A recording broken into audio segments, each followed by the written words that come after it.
বহুল আলোচিত ও বিতর্কিত টিপাইমুখ বাঁধ নিয়ে জাতীয় সংসদে চাঞ্চল্যকর মন্তব্য করেছেন স্পিকার হাফিজ উদ্দিন আহমদ।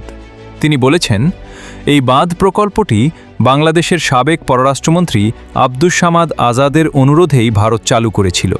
স্পিকারের ভাষায়, আমরাই ডেকে ডেকে নিজেদের সর্বনাশ ডেকে এনেছিলাম। বুধবার জাতীয় সংসদের অধিবেশনে এ মন্তব্য করেন তিনি।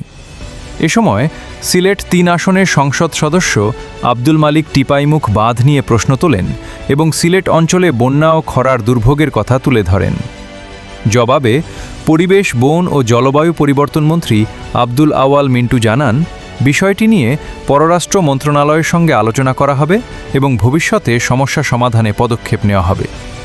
সংসদে আলোচনায় উঠে আসে বর্ষায় পাহাড়ি ঢল আর খরায় পানির অভাব। এই দুই চরম সমস্যার মধ্যে দিন কাটাচ্ছে সিলেটের মানুষ। সবশেষে স্পিকার নিজের অভিজ্ঞতার আলোকে টিপাইমুখ বাঁধ নিয়ে বিতর্কিত সেই মন্তব্য করেন, যা ইতিমধ্যেই রাজনৈতিক অঙ্গনে আলোচনা সমালোচনার ঝড়। Desk report, Bangla net express.